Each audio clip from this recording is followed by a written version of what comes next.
Snow White and the Seven Dwarfs.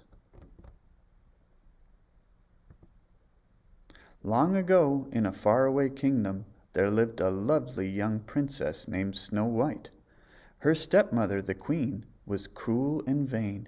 She hated anyone whose beauty rivaled her own, and she watched her stepdaughter with angry, jealous eyes. The queen had magic powers and owned a wondrous mirror that spoke. Every day she stood before it and asked, "Magic mirror on the wall, who is the fairest one of all?" And every day the mirror answered, "You are the fairest of all, O Queen, the fairest our eyes have ever seen." As time passed, Snow White grew more and more beautiful, and the queen grew more and more envious. So she forced the princess to dress in rags and work in the kitchen from dawn to dusk. Despite all the hard work, Snow White stayed sweet, gentle, and cheerful. Day after day she washed and swept and scrubbed, and day after day she dreamed of a handsome prince who would come and carry her off to his castle. One day, when the queen spoke to her mirror, it replied with the words she had been dreading. "Fair is thy beauty, Majesty, but hold, a lovely maid I see, one who is more fair than thee. Lips red as a rose, hair black as ebony, skin white as snow." "Snow White?" shrieked the angry queen. "She must be destroyed." The queen sent for her huntsman. "Take Snow White deep into the forest," she said. "And there, my faithful one, kill her." The unhappy man begged the queen to be merciful, but she would not be persuaded. "Remember my magic powers," she warned. "Obey me, or you and your family will suffer." The next day Snow White, never suspecting that she was in danger, went off with the huntsman. When they were deep in the woods, the huntsman drew his knife. Then suddenly he fell to his knees. "I can't kill you," he sobbed. "Forgive me, sweet princess. It was the queen who ordered this wicked deed." "The queen?" gasped Snow White. "She's mad with jealousy," said the huntsman. "She'll stop at nothing to destroy you. Quick, run away and don't come back. I'll lie to the queen. Now go, run, save yourself." Frightened, Snow White fled through the woods. Tangled branches tore at her clothes. Sharp twigs scratched her arms and legs. Strange eyes stared from the shadows. Danger lurked everywhere. Snow White ran on and on. At last Snow White fell wearily to the ground and began to weep. The gentle animals of the forest gathered around and tried to comfort her. Chirping and chattering, they led her to a tiny cottage.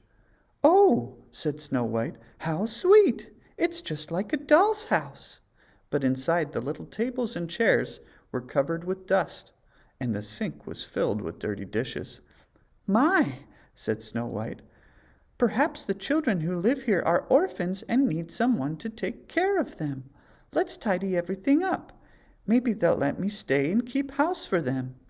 The animals all helped, and soon the place was spick and span. Meanwhile, the 7 dwarfs who lived in the cottage were starting home from the mine where they worked. On their way, they sang, "Hi ho, hi ho, hi ho, hi ho, it's home from work we go. Hi ho." The dwarfs were amazed to find their house so neat and clean. They were even more amazed when they tiptoed upstairs and saw Snow White. "A sleeping girl," said the dwarf called Doc. "She's purty," said the one named Sneezy. "Bah, beautiful," sighed Bashful. "Bah," said Grumpy. "She's gonna be trouble. Mark my words." Snow White woke up with a start. "Why, you're not children," she said when she saw the dwarfs. "You're little men." The dwarfs gathered around her. "I read your names on the beds," said Snow White. "Let me guess who you are. You must be Doc, and you must be Bashful.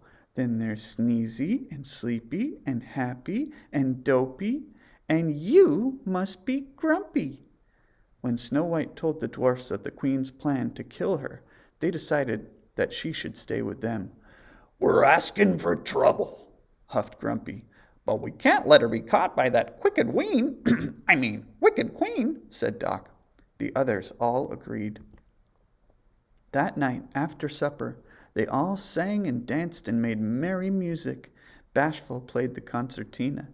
Happy tapped the drums. Sleepy tooted the horn. Grumpy played the organ. Dopey didn't know how to sing or play a tune, but he was very good at wiggling his ears. Snow White loved her new friends, and she felt safe at last.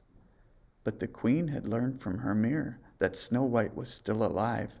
"This time," she hissed, "I'll finish her." With a magic spell, she turned herself into an old peddler woman. She filled the basket with apples, putting a poisoned apple on top. "One bite," she cackled, "and Snow White will sleep forever.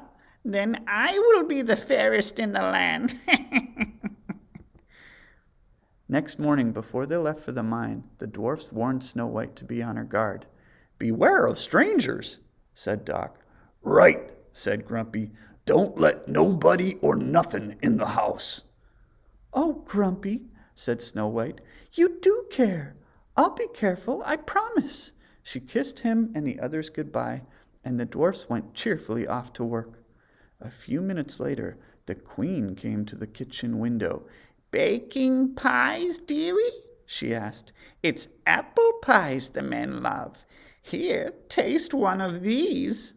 She held the poisoned apple out to Snow White.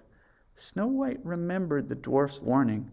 "But what harm can a poor old woman do?" she thought. "And that apple does look delicious." She bit the poisoned apple. Ah! Then with a sigh, she fell to the floor.